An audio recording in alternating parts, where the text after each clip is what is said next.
Si présentement tu as délégué certaines choses à ton équipe et que tu es déçu par rapport aux résultats, c'est que tu n'as pas suivi les 4 concepts clés qu'on doit mettre en place un après l'autre.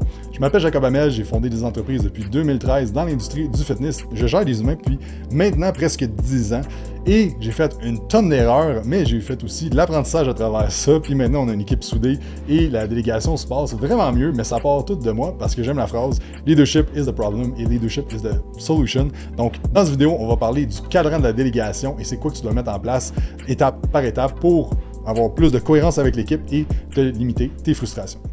Le cadran de la délégation. Donc, avant de rentrer dans ce qui est spécificité, les meetings, la délégation, tout ça, on va regarder c'est quoi les étapes clés, les 4 étapes clés pour bien déléguer et pas avoir de la frustration à travers ça. Une phrase de Dan Martell que j'aime bien, c'est que t'engages pas pour bâtir ta business, t'engages pour racheter ton temps. Et avec ton temps, tu peux faire des choses qui ont plus d'impact dans ta business. Donc, c'est pour ça que c'est important de suivre les étapes de délégation parce qu'on veut pas déléguer des choses que nous, on a un gros impact dans le business puis ça rapporte beaucoup. Et une erreur que je vois souvent les gens faire, c'est de déléguer beaucoup trop rapidement les opérations. Donc, de déléguer trop rapidement du coaching. Le coaching, c'est vraiment un gros high income skills que vous avez. Il ne faut pas le déléguer trop vite parce que ça rapporte beaucoup à l'entreprise. Si vous chargez 200, 300, 400 $ par mois avec un client pour du suivi, et que vous déléguez ça pour faire des tâches d'administration ou du setting, ça fait aucun sens. Donc, juste revoir les étapes de délégation, super important de suivre ça dans l'ordre. La première chose, on veut déléguer tout ce qui est personnel. Votre ménage, le gazon, vos lunchs, tout dans le fond, ce qui prend du temps de personnel que vous n'aimez pas faire. Donc, si t'aimes ça, couper ton gazon le samedi matin, ça te relaxe, tout ça, fine, c'est parfait. Si t'aimes ça déneiger quand il neige, fine, c'est parfait. Good for you, mais le plus de choses personnelles qu'on peut déléguer, le mieux que c'est. Pourquoi? Parce qu'on peut passer plus de temps à travailler sa business ou quand tu n'as pas de travail à faire, de pouvoir réellement relaxer puis refaire ton énergie pour être plus productif. Parce que si tu arrives les fins de semaine, tu prends off, puis dans le fond, finalement, le samedi, tu travailles sur ton terrain pour faire des affaires qui te fait chier toute la journée, tu fais ton ménage, tu fais tes lunchs, tu fais tes affaires, puis ça te fait chier, puis tu te relaxes pas. Puis là, tu as juste le dimanche pour relaxer, puis là, tu repars le lundi, puis tu n'es pas à 100%, mais ça affecte grandement ta business. Donc, tout ce qui est personnel au début. Ensuite de ça, tout ce qui est administration. Réponse de messages, réponse de courriel, rentrer les contrats, gérer ton horaire. C'est tout des choses d'admin que, first thing first, on engage un adjoint admin. Et on le monte, on commence peut-être à 2-3 heures par semaine, puis on est capable de monter ça jusqu'à près de 40 heures par semaine si on est efficace. Donc là, c'est tout ce que tu fais que tu devrais pas faire, tu l'écris sur une feuille, puis tu vas le donner graduellement à la personne d'admin. Ça se peut qu'à un certain moment donné, après 20 heures, tu sois comme, garde, pour vrai, j'ai plus d'autres choses à y donner. C'est vraiment juste le coaching qui prend tout mon temps. Donc là, vous allez tomber à déléguer les opérations. Par contre, rendu là, on va être rendu à peu près à 15-20 000 de revenus récurrents par mois avant d'engager un coach. Si vous êtes efficace. Et là, si on parle que vous avez une offre qui est plus high ticket, qui est avec du suivi et tout à 200 à 300, 400 $ par mois, là, on peut, ça va être ça, ces eaux-là. Parce que c'est sûr que si vous chargez 100$ de l'heure, 100$ par mois, vous allez même pas à 10 000 par mois, vous allez être complètement brisé, là, parce que vous allez trop travailler. Et la personne d'admin, il y en a, puis on a vu dans le mastermind, ça arrivé plusieurs fois, que la personne d'admin peut devenir l'assistant coach aussi. Fait que ça, c'est un bon mix si vous avez quelqu'un qui est passionné par l'entraînement aussi, puis qui veut apprendre, puis qui peut vous aider à, que ce soit faire la programmation, que ce soit répondre à des questions, tout ça. Donc, ça peut être un mix des deux aussi qui peut être fait. Ça on l'a déjà vu plusieurs fois, et ça fonctionne bien. Et maintenant, après ça, là, un coup qu'on a délégué l'admin, on est vraiment efficace, dans le fond, la personne, elle s'occupe de tout ce qui est les stats, de toutes ces affaires-là, comme qu'est-ce qu'il y a administration, puis on a des coachings là-dessus spécifiques, mais là, on tombe au niveau du délivrable. Là, on va déléguer au niveau du coaching avec les coachs. Puis tu vas l'avoir en 2 temps. C'est que tu vas avoir l'assistant coach au début, puis après ça, graduellement, il peut devenir coach. À 100%. Fait que ça, sur le délivrable, c'est une progression en plusieurs étapes. Parce que la pire chose que tu peux faire, c'est dropper tous tes clients one-shot à quelqu'un. Donc, peut-être qu'au début, on va y faire des privés ou des remises de plans. Après ça, on va y faire des... peut-être là, rendu là, ça va être de la programmation. Comprenez? Puis après ça, c'est full. Right? Ça peut te faire sur un laps d'1 an. Exemple. Ensuite de ça, next thing, on va déléguer le marketing et la vente. Et là, dans le fond, je parle pas au niveau de de la création de contenu. Ça, je le vois dans l'admin. Dans le fond, dans la création de contenu, je parle montage vidéo, tourner ces affaires-là, je vois ça de l'admin, moi, dans ma tête, OK? Donc, on va tout déléguer ça avant le marketing et les ventes, c'est vraiment les stratégies marketing, comment va le marketing et aussi tout ce qui est vente. Quel délégué en premier, ça va vraiment dépendre de votre skill set, ça longtemps dans votre assiette, et peut-être même que vous, en marketing, vous êtes vraiment solide, puis vous allez déléguer la vente, puis garder le marketing. Mais c'est vraiment les dernières affaires qu'on va déléguer. Puis par la suite, l'affaire qu'on va déléguer, c'est le leadership. Donc, c'est vraiment d'avoir quelqu'un qui gère plusieurs personnes. Et là, encore là, il y a des exceptions. Il y a des exceptions parce que vous pouvez rentrer quelqu'un de leadership avant de déléguer le marketing et la vente. Si vous avez un partner, ben vous avez quelqu'un qui est intégrateur puis visionnaire. Donc, là-dedans, il y a des nuances à travers ça. C'est vraiment important. Par contre, ça va être ça, l'ordre quand même qu'on veut suivre. Et ben nous, on va vous aider à travers ça à voir comme qu'est-ce qui fait du sens. Puis est-ce qu'il y a justement des moments où est-ce qu'on peut changer un petit peu l'ordre des choses. Sachant ça, c'est qu'on veut toujours suivre ces étapes-là et la majorité de ce que vous devriez faire, là, c'est ici, là, principalement. Donc, comment savoir quoi déléguer? Bien, ça, c'est un cadran qui est super intéressant à remplir que je vous invite fortement à faire l'exercice présentement, à mettre ça sur pause. Donc, on va remplir dans Business 4 cadrans. Donc, le premier, c'est qu'est-ce que j'adore et j'excelle. Ça devrait être facile. Présentement, okay? Qu'est-ce que vous adorez puis vous excellez à faire? Même affaire, présentement, qu'est-ce que t'aimes et t'es bon. Fait que ça, c'est comme... OK, fait qu'exemple, j'adore et j'excelle. Moi, quand j'étais coach, qu'est-ce que j'adorais? Que j'étais entraîneur, la programmation de la périodisation. Ça, j'adorais ça. Moi, une journée de programmation, là, c'était ma journée favorite, le mardi, je me souviens. Puis, ce que j'aime et je suis bon, l'entraînement privé. Le one-on-one, j'aimais ça. Puis, j'étais bon en coaching dans le one-on-one. Après ça, ce que j'aime pas puis que je suis bon. Fait qu'exemple, je sais pas, ça se peut que le privé, moi, à un certain moment donné, le privé, c'était ça. J'aime plus ça, faire ça, mais je suis bon. Puis, j'aime pas puis je suis mauvais, par exemple, l'admin. Dans mon cas, c'était ça. Je suis meilleur, mais j'aime toujours pas ça. Donc, l'affaire, c'est qu'on va écrire exactement les trucs. Tout ça. Donc, la première chose qu'on va déléguer est super simple, hein? C'est celle-là ici. La première chose qu'on va aller déléguer, qu'est-ce que t'aimes pas puis t'es mauvais à faire. Par contre, il y a certaines affaires que tu ne peux pas déléguer.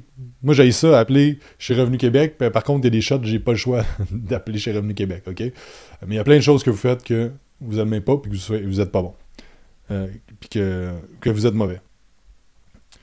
Ensuite de ça, j'aime pas et je suis bon. Ça, c'est la deuxième étape des choses à aller déléguer. Fait que ce qu'on veut, ultimement, quand on parle du 5% de génie, là, ce que je veux dire quand je parle de ça, c'est ça ici.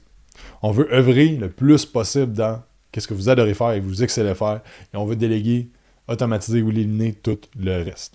Toujours garder ça en tête. Donc, prenez un petit 5 minutes, remplissez ça. Puis déjà là, on va, sur une feuille à côté, vous allez mettre qu'est-ce que je peux déléguer aujourd'hui. Éliminer, déléguer ou automatiser. Maintenant, au niveau du cadran de la délégation, il y a 4 grands cadrans qu'on va passer et ça va être vraiment dans cet ordre-là. Donc, on va commencer par l'enseignement, ensuite de ça, le transfert, ensuite de ça, la délégation, puis finalement, le support. C'est là qu'on veut se rendre avec votre staff, avec chaque personne dans votre équipe. On veut passer par ces étapes-là. Donc, l'enseignement, ce que c'est vraiment quelqu'un qui commence avec vous dans n'importe quel poste. Les premiers 3-4 mois, là, ça va vraiment être beaucoup d'enseignement. Vous allez beaucoup passer du temps à former la personne, à la coacher, à donner des trucs, à expliquer les processus clés, à tout montrer. Vous allez démontrer beaucoup. Et c'est là que je vois qu'il y a beaucoup de frustration parce que les gens veulent passer trop vite à la délégation, mais ça va prendre un 3 à 4, même peut-être 6 mois d'enseignement à la personne et votre nombre d'actions à vous, il est haut. L'affaire, c'est que ça prend du temps à déléguer, puis ça prend du temps à former le staff. Donc, vous allez mettre beaucoup d'efforts au début, puis là, vous allez vous dire « Hey, on avait parlé de déléguer pour regagner du temps, mais Colin, je ne regagne pas de temps. » Pas encore. Ça va venir. C'est pour ça qu'il faut mettre du temps au début, puis s'assurer d'avoir les bonnes personnes aussi, puis ça, on va en parler plus tard. Puis l'action du membre, il est basse. Le membre de l'équipe qui rentre, il est juste en mode apprentissage, il apprend, il commence à faire des choses, sauf que c'est pas, il fait pas beaucoup par rapport à ce qu'il va faire plus tard. Puis il n'y a pas de responsabilité. Sa responsabilité est très basse. Il n'est pas responsable d'un client, il n'est pas responsable imputable de certains chiffres, rien de ça. L'enseignement, ça peut prendre 1 mois comme ça peut prendre 6 mois. Okay? Juste, ça peut aller vite, mais on veut quand même suivre les étapes.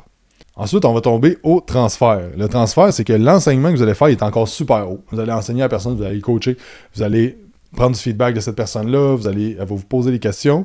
Par contre, là, vos actions vont être bas. C'est la phase qu'on appelle de shadow. Donc, ce qu'on va faire après, exemple, l'enseignement, ça a surtout été comme le premier mois qu'on a enseigné beaucoup. Là, OK, donner un exemple d'entraînement privé. Fait que l'enseignement, c'est, tu vas venir avec moi durant mes entraînements privés, puis prends des notes sur ce que je fais, puis on va en parler après ça, puis je vais t'expliquer un petit peu toutes les procédures qu'on fait durant l'entraînement privé. Fait que là, le nouveau coach, il regarde toi pendant que tu coaches. Que ce soit en Zoom, que ce soit en présentiel, whatever. Le transfert, c'est quoi? C'est, hey, Michael, maintenant, on a fait un mois qu'on a entraîné une fois semaine Monique. Maintenant, tu vas entraîner Monique, puis moi, je suis là, puis c'est moi qui vais évaluer comment tu suis les procédures puis les choses. Donc là, toi, ton enseignement est encore haut parce qu'après chaque entraînement que tu vas faire ça, tu vas faire un feedback à Michael, puis tu vas expliquer, OK, good, ça c'était super bon, et ainsi de suite. Puis là, dans les autres vidéos, on va vous expliquer comment donner du feedback et tout. Et c'est là, l'action des membres est haut. Donc là, ils vont faire beaucoup d'actions. Ils vont être beaucoup plus dans l'action. Ils font leur job, mais vous êtes en shadow, en arrière, à regarder qu'est-ce que la personne fait. Et c'est super important au début de leur expliquer ça. C'est pas pour les faire chier, c'est pour s'assurer du standard de qualité, puis que la personne, ça soit super clair qu'est-ce qu'elle a à faire. Par contre, la responsabilité est basse. Et Matt va en parler dans d'autres vidéos. C'est vraiment important de ne pas jump in puis de sauver le coach pendant qu'il, mettons, il donne un mauvais conseil à un client qui est pas, c'est comme, il va pas coacher sur un détail sur son squat, mais c'est pas dangereux. Tu l'écris puis tu en parles après. Par contre, s'il se passe de quoi qui va vraiment pas bien, c'est vous là qu'il faut qu'il jump in. Donc c'est pour ça que la responsabilité est pas haute du coach encore, ou de l'admin ou whatever. Ensuite de ça, ben, on passe là à la délégation. Donc là, le moment de la délégation, ben, c'est que l'enseignement il est bas. Là, vous avez tout transféré, le knowledge, tous les processus clés, toutes les choses que la personne a besoin de savoir, vous l'avez transféré. Et maintenant, ben, l'action est basse, puis l'action du membre de l'équipe est haute. C'est là que le coach, il part avec le client, puis tout est là, tu regardes, tu vas faire du shadow peut-être une fois par mois. Peut-être, dans le fond, on va suggérer trois rencontres différentes dans le mois. Fait qu'exemple, que vous faites du suivi, de l'entraînement privé, puis des check-in, ben, il va y avoir 1 heure de chaque que vous allez aller retourner faire du shadow pour s'assurer que tout est bon. Puis ça peut durer, la délégation, ça peut durer une bonne année et plus. Puis la responsabilité est moyenne. Ça veut dire que, oui, il est responsable de tout, sauf que vous êtes toujours là dans le back-end à vous assurer que tout va bien. Et ça, encore là, mais ça peut quand même aller assez vite, dépendant du niveau de la personne et de vos standards aussi et de tout l'effort que vous avez mis dans les premières étapes, à quel point que votre délégation est efficace et si ça a bien été fait. On peut aller vite, mais il faut quand même suivre les étapes. Et finalement, ben, le support, c'est l'enseignement aux besoins. Vous faites presque plus rien, puis dans le fond, l'action du membre de l'équipe est haute. Donc, vraiment, là, c'est là que le coach, il prend le client à 100%, puis vous avez des touchpoints avec le client une fois de temps en temps, puis vous avez des touchpoints avec le coach une fois ou 3 mois, savoir comment ça va, puis tout ça, peut-être faire un shadow ici et là, mais vraiment, là, c'est plus en mode support. Si vous voulez avoir une délégation qui est efficace, ben c'est sûr qu'on va passer par les 4 cadrans, et ultimement, pour gagner votre temps, ben, on veut être vraiment plus en mode support, au moins délégation, puis vraiment aller dans le mode support, et ça demande beaucoup de coaching, de temps investi dans votre staff. Par contre, ça va faire du staff qui est beaucoup plus engagé et vous allez gagner votre temps pour pouvoir scaler votre business encore plus. Donc, votre side quest maintenant, c'est de regarder avec chaque employé, chaque membre de votre équipe, est-ce qu'il y a des étapes qui n'ont pas été suivies? Est-ce que je dois passer plus de temps? Est-ce que je dois faire plus de shadow avec telle ou telle personne? Donc, comment ça va et comment vous vous sentez par rapport à la délégation? S'il y a beaucoup de frustration, il faut peut-être revenir aux bases avec chaque personne et repartir les étapes pour être sûr que tout soit bien compris et soit bien fait. Donc, si vous avez des questions, comme d'habitude, n'hésitez pas.